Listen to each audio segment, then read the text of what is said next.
পবিত্র ঈদ উৎসবকে ঘিরে আনন্দ ও সম্প্রীতির আবহের সরগরম ৩৯ নম্বর ওয়ার্ডের কলাবাগান সংলগ্ন এলাকা। এই উপলক্ষে সমাজসেবী ও এলাকার পরিচিত মুখ আলী হোসেন সোনুর উদ্যোগে আয়োজিত হলো এক বিশেষ উৎসব। সেই সঙ্গে হয়ে গেল নির্বাচনী প্রচারের জনসংযোগও। শনিবার ৩৯ নম্বর ওয়ার্ডে কলাবাগান সংলগ্ন অঞ্চলে আলী হোসেন সোনুর উদ্যোগে এই পবিত্র ঈদ উৎসব পালিত হয়। অনুষ্ঠানের অন্যতম আকর্ষণ ছিল জোড়াসাঁকো বিধানসভা তৃণমূল প্রার্থী বিজয় উপাধ্যায়কে সংবর্ধনা প্রদান। উপস্থিত ছিলেন বিজয় উপাধ্যায়, সঞ্জয় বক্সী, কৃষ্ণ প্রতাপ সিং সহ অন্যান্য বিশিষ্ট ব্যক্তিরা। এদিনের অনুষ্ঠানে বসেছিল চাঁদের হাট, যেখানে স্থানীয় বাসিন্দাদের ভিড় ছিল চোখে পড়ার মতো। উৎসবের আনন্দ ভাগ করে নেওয়ার পাশাপাশি সামাজিক সৌহার্দ্যের বার্তা উঠে আসে মঞ্চ থেকে। উদ্যোক্তা আলী হোসেন সোনু জানান, সমাজসেবামূলক কাজের পাশাপাশি এলাকার মানুষকে একত্রিত করাই তার লক্ষ্য। একই সঙ্গে তিনি জানান, তাদের প্রার্থী বিজয় উপাধ্যায়কে বিপুল ভোটে জয় করতেই তারা আশাবাদী। ঈদগুলোকে তো নিশ্চিত করে আমরা সোনু ভাই আমাদের এখানে আমন্ত্রণ করেছেন, আমরা সকলে এসেছি, এটা ঘটনা। কিন্তু ঈদের জন্য সবাইকে আমরা শুভকামনা জানাই এবং আমাদের যিনি প্রার্থী তিনিও এখানে জোড়াসাঁকো কেন্দ্রের প্রার্থী, মামাটি মানুষ সরকারের প্রার্থী, মাননীয় মুখ্যমন্ত্রী মমতা বন্দ্যোপাধ্যায়, অভিষেক বন্দ্যোপাধ্যায়ের প্রার্থী এবং সর্বোপরি আমাদের সকলের প্রার্থী, জোড়াসাঁকো কেন্দ্রের প্রার্থী। একটু আগে প্রার্থী বলছিলেন লড়াই তো কার সঙ্গে লড়বো, লড়াইয়ের কেউ নেই।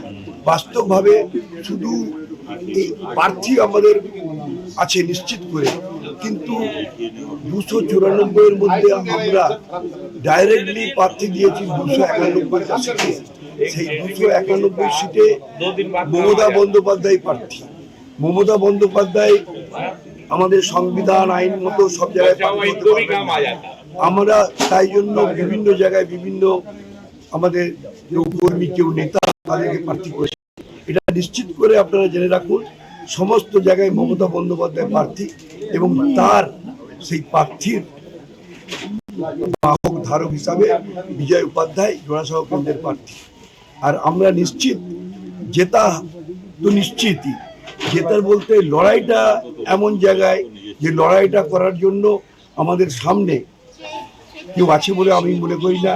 একজন তৃণমূল কংগ্রেসের কর্মী হিসাবে বা এতদিন ধরে রাজনীতি করার সুবাদে এতে একদম ওয়ান হর্স আমাদের পার্টি, আমাদের দলের প্রার্থী বিজয় উপাধ্যায় জয়ী।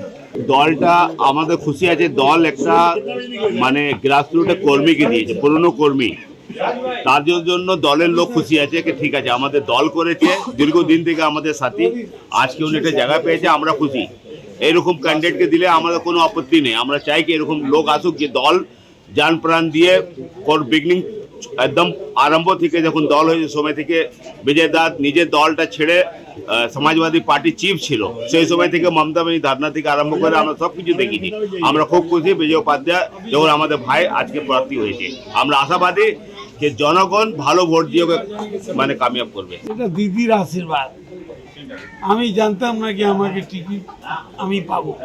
আমি টিভির সামনে বসেছিলাম, দিদি 8-10 জনের নাম বললো, তারপরে লিড দিয়ে দিল। অভিষেক ব্যানার্জি আমাদের জেনারেল সেক্রেটারি আর সেনাপতি পাই, উনি আমার নামে নমস্কার শুনে আমি আবার। প্রতিপক্ষকে কি বলছেন? প্রতিপক্ষ আছে কোথায়? 9টা ওয়ার্ডে তো আমাদের কাউন্সিলর, 2টা ওয়ার্ডে ওরা বিজেপি আছে, ওখানে ওরা লড়বে, ওখানেও আমি ঈদের দিন আমাদের একটু খুশি পেয়েছি, দাদাকে টিকিট পেয়েছে। আর আমি যত পলিটিক্স জানি, এই जोड़ासांको हमेशा से कांग्रेस टीएमसी का वार्ड रहा है, कॉन्स्टिट्यूंसी रहा। 20 साल हमने देखा यहाँ पर देवकीनंद पुद्दार यहाँ पर था, 10 साल उसके बाद में 5 साल था और बजाज साहब थे, उसके बाद में दिनेश बजाज साहब थे, 10 साल सुनीता बख्शी थे, 5 साल आपका जाके विवेक गुप्ता था, और आने वाला कल इंशाल्लाह रहीम 8, 5, 10 साल 20 साल जो भी होगा हमारे भाई विजय उपाध्याय जी रहेंगे।